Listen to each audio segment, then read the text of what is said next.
आलमी वबा के दौरान दुनिया के लिए एक और बुरी खबर। अमेरिका और चीन के दरमियान जंग की बातें गर्दिश करने लगी। आखिर ऐसा क्या हुआ है? माहिरीन ने पूरी दुनिया को खबरदार कर दिया।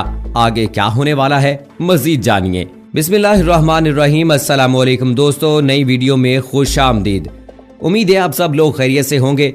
दोस्तों, आज की वीडियो में हम आपको बताएंगे कि कोरोना वायरस की इस वबा के शुरू होते ही कैसे अमेरिका और चीन के ताल्लुकात भी खराब होने लग गए हैं। और सबसे पहले अमेरिका ने जहां चीन पर कोरोना की वबा फैलाने का इल्जाम लगाया, इसके बाद अमेरिका ने यहां तक कह डाला कि WHO ने चीन के अहकामात की पैरवी करते हुए कोरोना की वबा को और फैलाया। और इस इल्जाम के साथ अमेरिका ने इसकी फंडिंग रोक दी, जिसकी चीन ने मजम्मत की कि अमेरिका का ये रवैया बहुत अफसोसनाक है। और इस मुश्किल वक्त में अमेरिका का ये करना किसी अहमकाना हरकत से कम नहीं। लेकिन इस सब के बाद अब ऐसे इंकशाफात सामने आ रहे हैं जिसने सबको हैरान करके रख दिया है। इस आलमी वबा के दौरान अमेरिका और चीन की जंग की खबरें जोर पकड़ रही हैं और ऐसा लग रहा है कि शायद अंदर ही अंदर कोई ऐसी खिचड़ी पक रही है जिससे हम सब ना वाकिफ हैं। ऐसा क्या है, आखिर ऐसा क्या हुआ है जो अभी तक मंजर आम पर नहीं आया? वीडियो की तफसील में जाने से पहले आपको बताता चलूं कि आप देख रहे हैं अपनी दुनिया टीवी। वीडियो को व्हाट्सएप, फेसबुक और दीगर सोशल मीडिया पे जरूर शेयर करें। लाइक करने के साथ साथ हमारे चैनल को भी सब्सक्राइब करें और साथ में बेल आइकॉन को जरूर प्रेस करें। कमेंट बॉक्स में पाकिस्तान जिंदाबाद, पाक फौज जिंदाबाद, ISI के गुमनाम हीरोज को सलाम और कश्मीर बनेगा पाकिस्तान का नारा जरूर कमेंट कीजिएगा।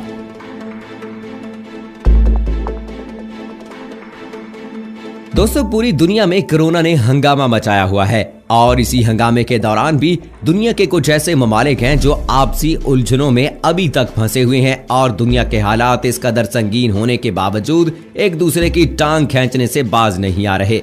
जब कोरोना की वबा ने दुनिया में जोर पकड़ा तो अमेरिका ने कुछ सोचे समझे बगैर चीन पर इल्जाम ताक दिया कि इस मोहलक बीमारी का आगाज भी चीन से हुआ और इसको पूरी दुनिया में फैलाने का सेहरा भी चीन के सर ही जाता है।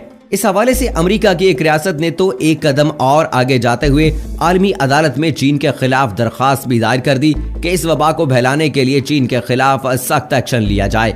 अभी अमेरिका ने ये इल्जाम लगाया नहीं था कि साथ ही ये खबर सामने आ गई कि सदर ट्रंप ने आलमी इदारा सेहत पर इल्जाम जड़ दिया है कि वो चीन के इक़दामात की पैरवी करते हुए कोरोना वायरस के फैलाव में बराबर का शरीक है। जबकि अगर वो चीन की पैरवी ना करता तो कोरोना से मुतासरा होने वाले लोगों की तादाद पूरी दुनिया में इतनी ज्यादा ना होती। पहले अमेरिका ने सिर्फ WHO पर इल्जाम लगाया, बाद में अमेरिका ने अपनी अकड़ दिखाते हुए आलमी इदारा सेहत की फंडिंग रोक दी।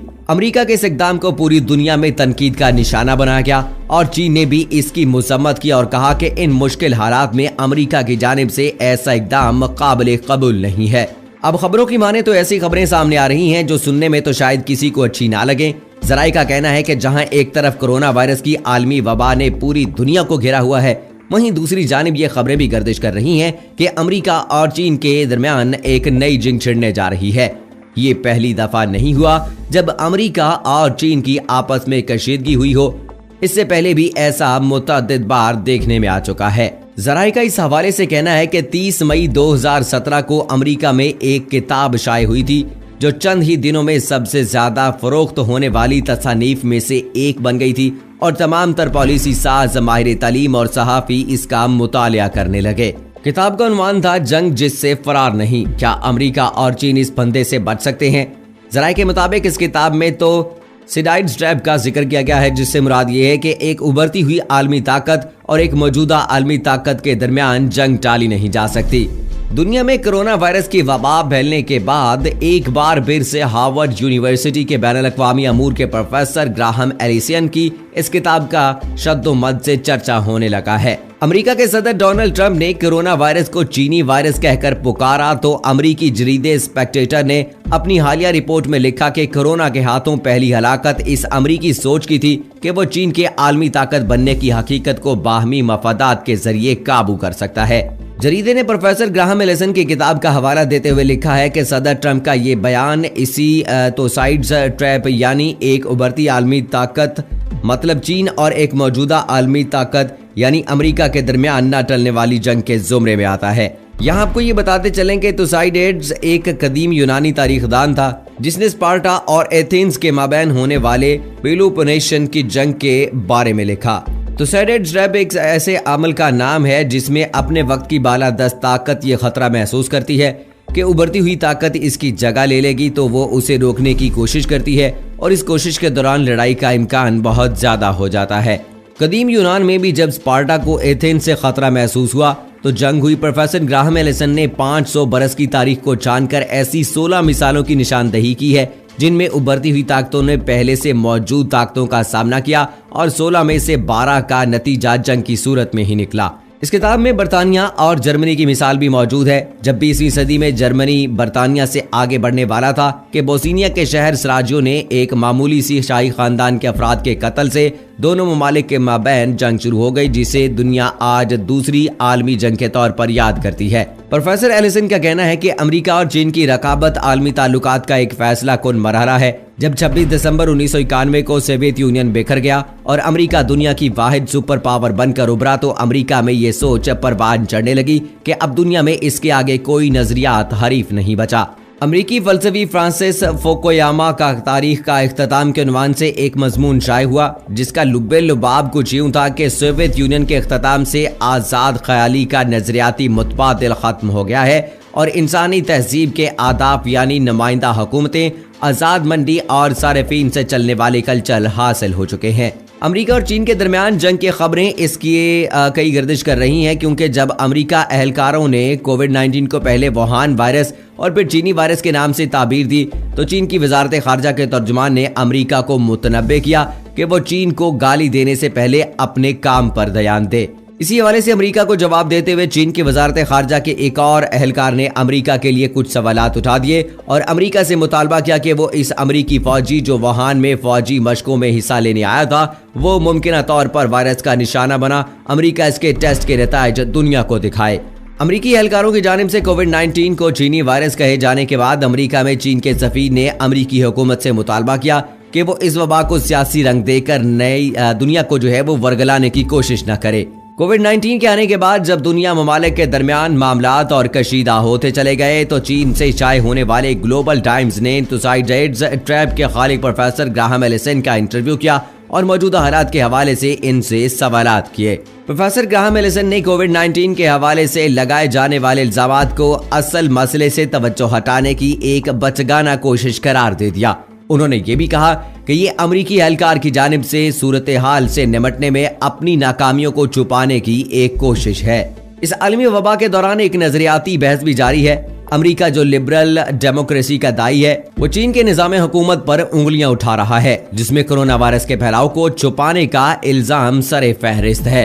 लेकिन दूसरी जानिब ऐसी आवाजें भी सुनाई दे रही हैं कि चीन की एक जमाती आमिराना निजाम हुकूमत ने उसे मौका दिया है कि वो एक बड़े इलाके को बगैर किसी झिझक मुकम्मल तौर पर लॉकडाउन करके वायरस पर जल्दी से काबू पा ले, जबकि लिबरल डेमोक्रेसी का रद्दअमल इतना तेज नहीं जितना चीन का था।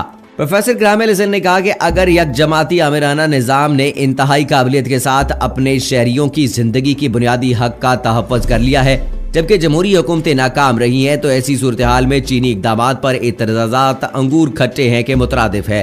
अमेरिका के बड़ी इत्तेहादी जिनमें बरतानिया, स्पेन और फ्रांस शामिल हैं वो भी कोरोना वायरस की वबा के खतरे से बुरी तरह मुतासिर हैं, ताहम वो वायरस को सियासी रंग देने की कोशिश से खुद को दूर रखे हुए हैं। अलबत्ता इसी हवाले से अमेरिका के एक नई इत्तेहादी इंडिया से ऐसी आवाजें भी उभर रही हैं जिनमें चीन और पाकिस्तान को सबक सिखाने की बातें की जा रही हैं। इंडिया की नेशनल सिक्योरिटी एडवाइजरी बोर्ड के रुकन ने द ट्रिब्यून में लिखे गए एक मजमून में कोरोना वायरस की वबा के दौरान चीन और पाकिस्तान के रवैये पर अपनी नाराजगी का इजहार करते हुए लिखा कि कोविड-19 में के दुनिया में फैलाव के हवाले से चीन का रवैया मुजरिमाना था और वो इसके नताइज से बच नहीं सकता।